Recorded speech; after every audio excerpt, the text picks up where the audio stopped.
जय श्री कृष्णा। राधे राधे। आज हम सभी लोग साल में पड़ने वाली सबसे बड़ी एकादशी देव उठनी एकादशी, प्रबोधिनी एकादशी की 3 पौराणिक कथाओं को सुनेंगे, जो कि शास्त्रों और पुराणों में इसका विशेष वर्णन है। यह कथाएं हमें बड़े ही सौभाग्य से प्राप्त होती हैं और एकादशी की कथाएं तो बहुत ही दुर्लभ हैं। इसलिए हम सभी को एकादशी की तीनों कथाओं को पूरा ज़रूर, क्योंकि यह साल की सबसे बड़ी एकादशी है, जो कि भगवान श्री हरि विष्णु को प्रसन्न करने। कथा को संपूर्ण पूरा ज़रूर सुनिए, क्योंकि शास्त्रों और पुराणों में संपूर्ण कथा को श्रवण करने का भी विशेष महत्व बताया गया है। जितना फल हमें सुनने से मिलता है, उतना फल हमें करने से भी नहीं प्राप्त होता। इसलिए हमें कथाओं को संपूर्ण अवश्य सुने और कथा को बीच में आधा अधूरा छोड़कर जाने की गलती ना करें, क्योंकि यदि कथा को संपूर्ण सुनते हैं तो संपूर्ण कृपा हमारे जीवन में भगवान श्री हरि की प्राप्त होती है। इसलिए कथा को संपूर्ण अवश्य सुनिएगा। कथा को आधा अधूरा छोड़कर जाने की गलती ना करें, क्योंकि शास्त्रों और पुराणों में कथा को सुनना भी एक विशेष तरह श्रवणम कीर्तनम अर्थात श्रवण करने एक भक्ति का ही स्वरूप है। तो हम सभी लोग इस कार्तिक मास में पढ़ने वाली प्रबोधिनी एकादशी, देव उठनी एकादशी, देवोत्थान एकादशी, देव उठो एकादशी, देव उठनी एकादशी और इसे प्रबोधिनी एकादशी भी कहा जाता है। प्रिय भक्तगणों, इस कथा को बड़े प्रसन्न चित्त भाव से हम सभी को पूरा अवश्य सुनना चाहिए। इसलिए भगवान श्री हरि की छवि और माता लक्ष्मी की छवि अपने मन मस्तिष्क हृदय में बसाकर आइए इस कथा को हम सभी लोग श्रवण करते हैं। भगवान श्री कृष्ण बोले, कार्तिक मास के शुक्ल पक्ष में तुलसी विवाह के दिन आने वाली इस विशेष एकादशी को विष्णु प्रबोधिनी एकादशी, देव प्रबोधिनी एकादशी, देवोत्थान, देव उत्थव एकादशी, देव उठनी एकादशी, कार्तिक शुक्ल एकादशी तथा प्रबोधिनी एकादशी भी कहा जाता है। यह बड़े बड़े पापों का नाश करने वाली इसका महत्व मैं तुमको सुनाता हूँ, ध्यान पूर्वक सुनो। देवोत्थान एकादशी व्रत कथा, इसमें हम 3 संपूर्ण कथाओं को सुनेंगे और कथा को पूरा जरूर सुनें। एक राजा के राज्य में सभी लोग एकादशी का व्रत बड़े ही नियम और विधान से किया करते थे। प्रजा तथा नौकर चाकरों से लेकर पशुओं तक, देखिए वहाँ पर पशुओं तक को एकादशी के दिन अन्न नहीं दिया जाता। एक दिन किसी दूसरे राज्य का एक व्यक्ति महाराजा के दरबार में आया और वह याचना करने लगा कि हे महाराज, हमें इस राज्य में कोई छोटा मोटा कार्य अर्थात नौकरी पर रख लीजिए। पर राजा ने उसके सामने एक शर्त रखी कि ठीक है, मैं तुम्हें नौकरी पर तो रख लूँगा, परंतु मेरे यहाँ जो नियम सबसे पहला है उसको ज़रूर पूरा करना हो।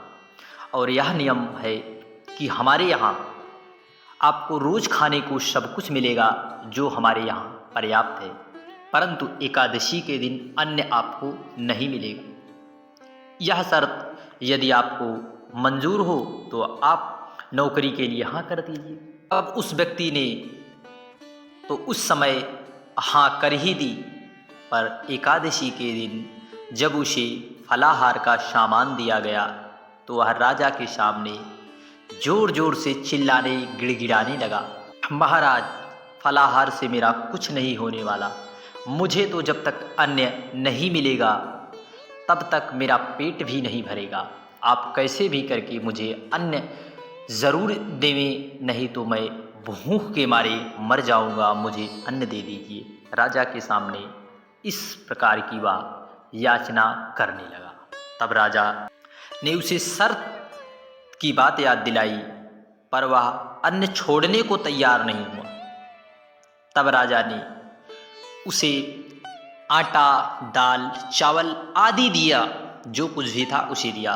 वह नित्य की तरह नदी पर पहुंचा और स्नान कर भोजन पकाने लगा। तब भोजन बन गया तो वह भगवान को बड़े ही प्रेम से बुलाने लगा, आओ भगवान, आओ भगवान। भोजन तैयार हो गया। इसके बुलाने पर यदि भक्त की निष्ठा प्रेम भाव की हो, सच्चे मन व निष्ठा भाव से जो भी भक्त भगवान को बुलाता है तो भगवान जरूर आते हैं। कौन कहते हैं भगवान आते नहीं, मीरा के जैसे तुम बुलाते नहीं, माँ कौशल्या के जैसे खिलाते नहीं और विदुरानी जैसे भोग लगाते नहीं। यदि भक्त की निष्ठा हो अपने भगवान के प्रति, इष्ट के प्रति, तो वह निश्चित है आएंगे, अवश्य आएंगे, परंतु सच्चे मन से हो। उसके बुलाने पर पीताम्बर धारण किए हुए भगवान चतुर्भुज रूप में आ पहुँचे तथा प्रेम से उसके साथ भोजन करने लगे। भोजन आदि करके भगवान अंतर्ध्यान हो गए तथा वह अपने काम पर चला गया। 15 दिन के बाद जब अगली एकादशी हुआ, राजा से कहने लगा, महाराज कृपा कर मुझे इस बार थोड़ा राशन अर्थात जो अन्न आदि देते हैं उसे थोड़ा बढ़ा कर दीजिए, क्योंकि मैं खा ही रह जाता हूँ, इसलिए मुझे इस बार 2 गुना अन्न ज़रूर दिला दीजिएगा। उस दिन तो मैं भूखा ही रह गया। राजा ने कारण पूछा तो उसने बताया कि हमारे साथ भगवान भी खाते हैं, इसलिए हम दोनों के लिए यह सामान पूरा नहीं होता। तब राजा ने उसकी यह आश्चर्य की बातें सुनकर सोचा कि हो सकता होगा बावला है, बातें कर रहा है। मैं नहीं मान सकता कि भगवान तुम्हारे साथ खाते हैं, क्योंकि मैं तो इतना व्रत अनुष्ठान यज्ञ पूजा आदि करता हूँ। तब भगवान ने मुझे कभी दर्शन नहीं दिए, तो तुम्हें कैसे दे सकते हैं। राजा ने सोचा यह बावला कैसी बातें कर रहा है। तब राजा की बात सुनकर, महाराज यदि आपको मेरी बातों पर विश्वास न हो तो साथ चल कर देख लो। राजा एक पेड़ के पीछे छिपकर बैठ गए।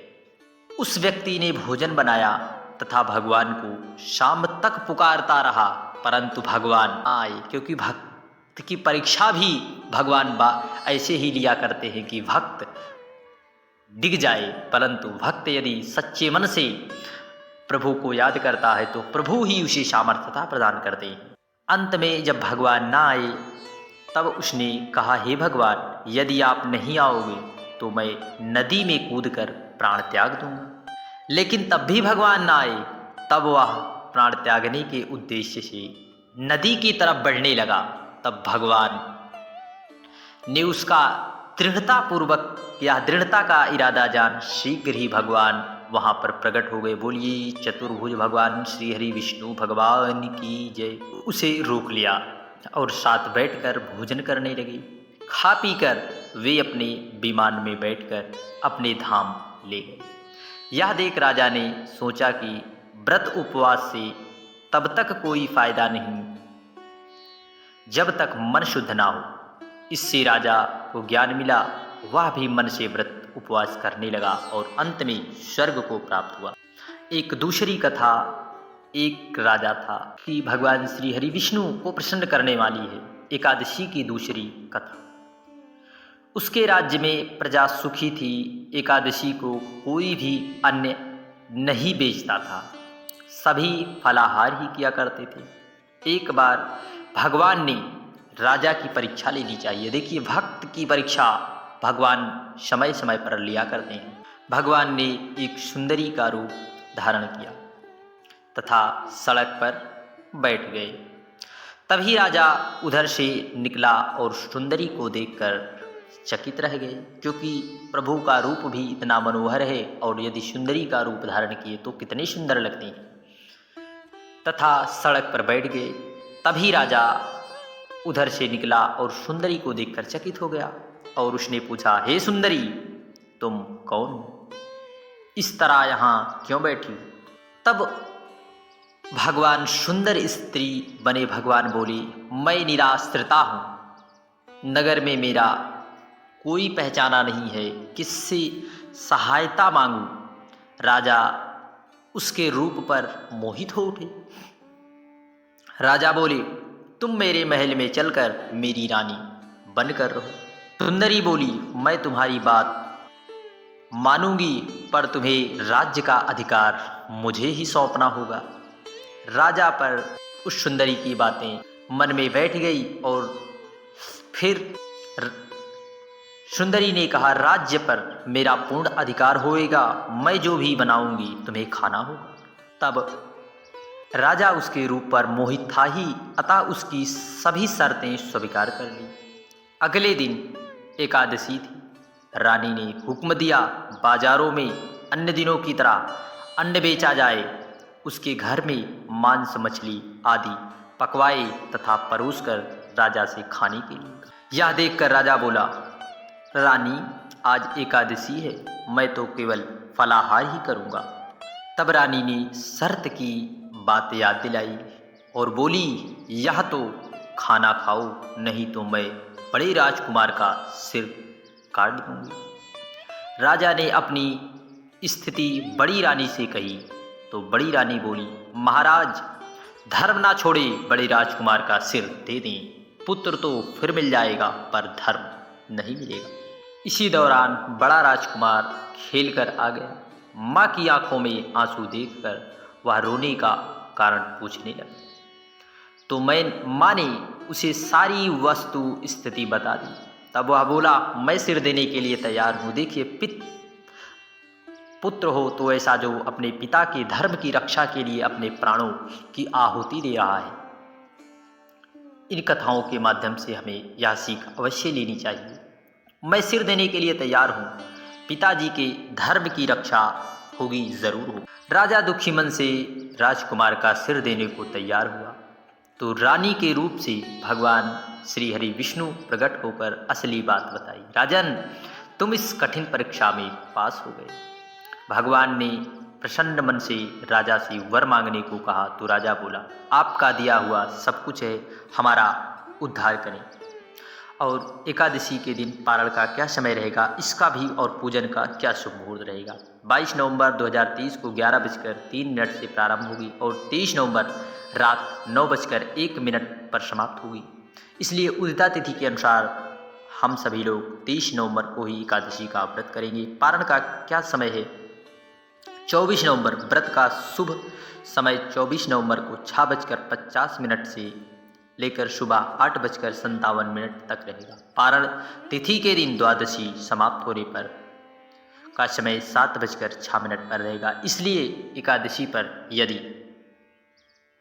शुभ मुहूर्त में पारण किया जाए तो संपूर्ण फल की प्राप्ति अवश्य। आइए हम सभी लोग तीसरी कथाओं को श्रवण करेंगे देव उठनी एकादशी की। शंखासुर नाम का एक राक्षस था। शंखासुर ने तीनों लोकों में बहुत ही उत्पात मचाया था। आपने यह कथा पहले भी सुनी होगी।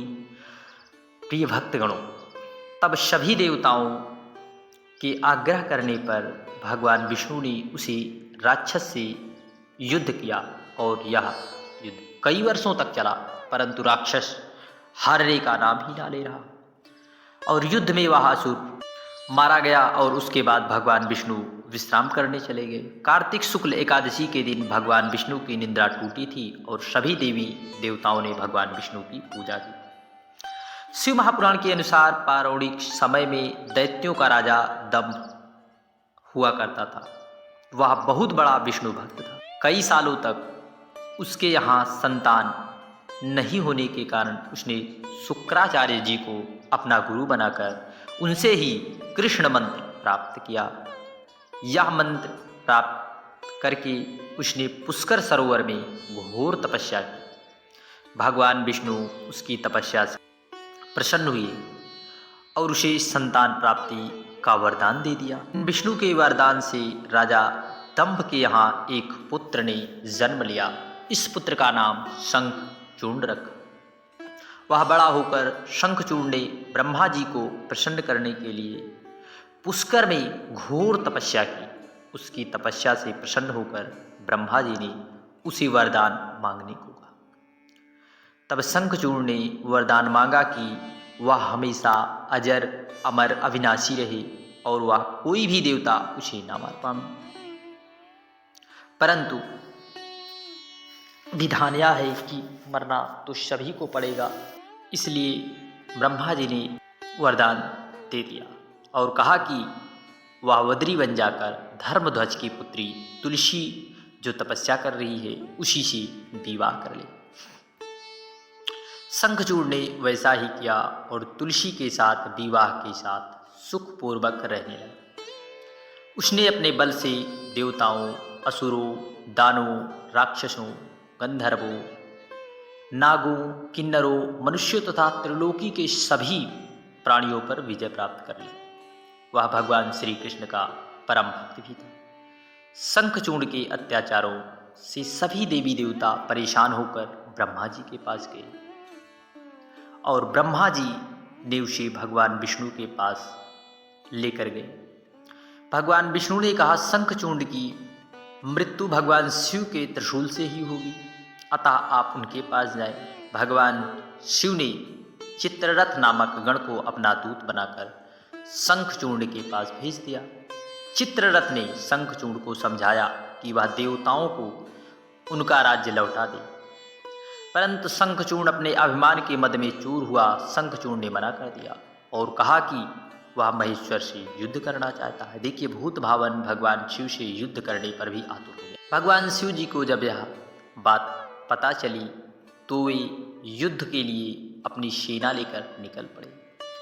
इस तरह देवताओं और दानवों में घमासान युद्ध हुआ, परंतु ब्रह्मा जी के वरदान के कारण शंखचूड़ को देवता नहीं हरा पाए। भगवान शिव ने शंखचूड़ का वध करने के लिए जैसे ही अपना त्रिशूल उठाया, तभी आकाशवाणी हुई, जब तक शंखचूड़ के हाथ में श्रीहरि का कवच है और इसकी पत्नी का सतीत्व अखंडित है, तब तक इसका वध करना असंभव है। आकाशवाणी सुनकर भगवान विष्णु वृत्त ब्राह्मण का रूप धारण कर शंखचूड़ के पास गए।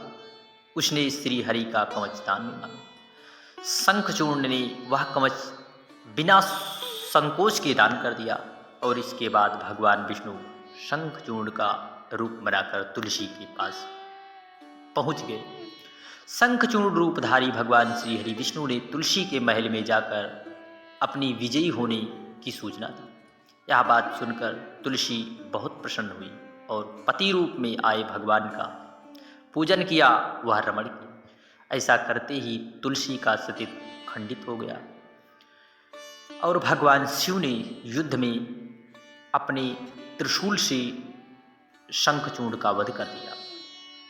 जब तुलसी को पता चला कि उसके पति नहीं हैं बल्कि वे भगवान श्री हरि विष्णु छल रूप में आए हैं, क्रोध में आकर तुलसी ने कहा, आपने छल पूर्वक मेरा धर्म भ्रष्ट किया है और मेरे पति को मार डाला है, अतः मैं आपको श्राप देती हूँ कि आप पाषाण होकर धरती पर ही रहें। तब भगवान श्री हरि विष्णु ने कहा, देवी, तुम मेरे लिए भारतवर्ष में रहकर बहुत दिनों तक तपस्या कर चुकी हो। तुम्हारा यह शरीर नदी रूप में बदलकर गंडकी नामक नदी के रूप में प्रसिद्ध हो। तुम पुष्पों में श्रेष्ठ तुलसी का वृक्ष बन जाओगी और सदा मेरे साथ रहोगी। तुम्हारे श्राप को सत्य करने के लिए मैं पाषाण शालिग्राम बनकर सदा तुम्हारे साथ हूँ। गंडकी नदी के तट पर मेरा वास होगा। देव प्रबोधिनी एकादशी के दिन भगवान शालिग्राम व तुलसी का विवाह संपन्न कर मांगलिक कार्यों का प्रारंभ किया जाए। हिंदू धर्म की मान्यता के अनुसार इस दिन तुलसी शालिग्राम विवाह करने से अपार पुण्य की प्राप्ति होती है, हमारे जीवन में आनंद की प्राप्ति होती है और कथाओं को श्रवण करने से हमारे जीवन में आनंद और सुख मिलता है और यह कथा को सुनने से धन धान्य पुत्र सुख वैभव आदि की हमें प्राप्ति होती है। इसलिए कथा को संपूर्ण अवश्य सुनिए। जय श्री कृष्णा। राधे।